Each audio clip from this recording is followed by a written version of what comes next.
Hey guys, I'm Tiari, And I'm Naomi. and today we're going to talk about slavery and the hard time slaves went through during the slave trade.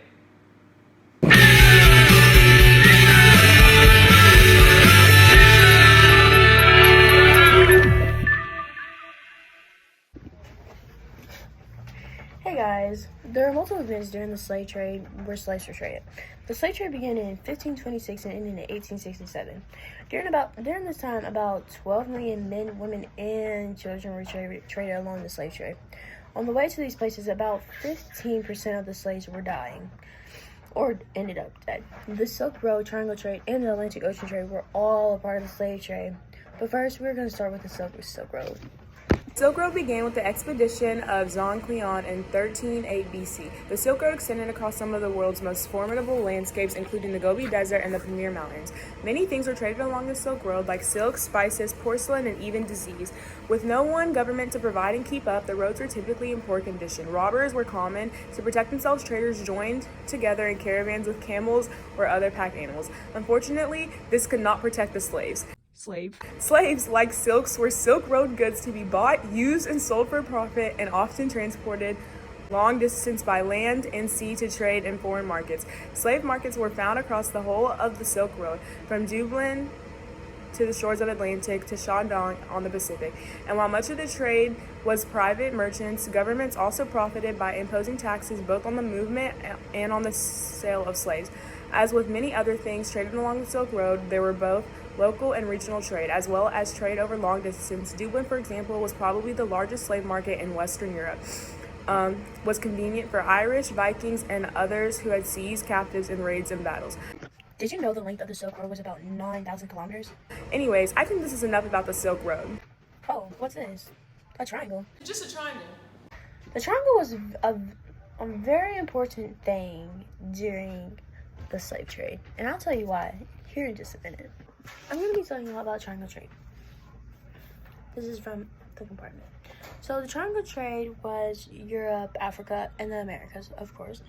And it went like Europe, Africa, Americas. If I hold it like this, I'm pretty sure it would be like Europe, Africa, Americas. But it was kind of like this. So like they would just go around.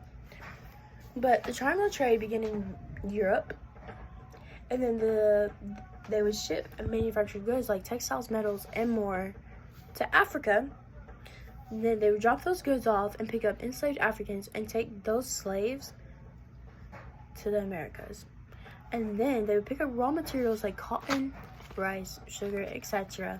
and take it back to Europe, creating triangle trade. You get it? Because it all goes in the triangle. And one thing about triangle trade is when they brought something, they didn't leave empty-handed.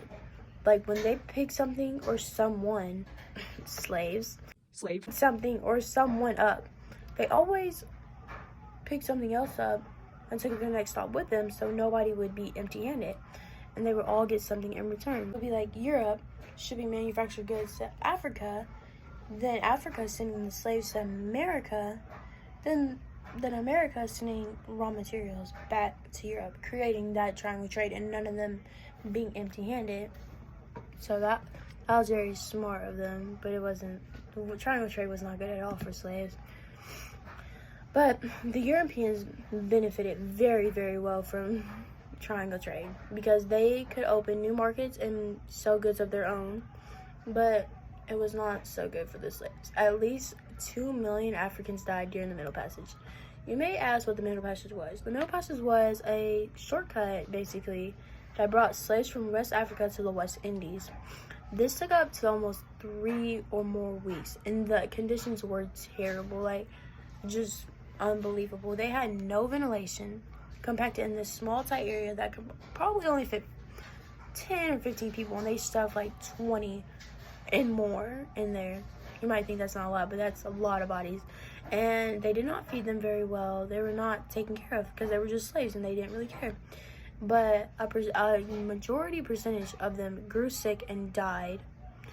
And then if they did try to rebel, the people who on the ship, like the traders, people on the ship, they would kill them, cut their head off, and stick them on a post to show the other slaves not to do that, or you're gonna end up like them. And I don't know about you, but I wouldn't do that if I seen somebody's head cut off and stuck on a post. But enough of that. Did you know that the triangle trade is as old as the 16th century to the mid-19th century? It's a long time. Also, did you know around 12 million Africans were enslaved in the course of the transatlantic slave trade? It's a lot of slaves. It's just crazy. The Atlantic trade started in 1501 and ended around 1867. Many things were traded along this trade route, such as rum, gunpowder, and you guessed it, slaves.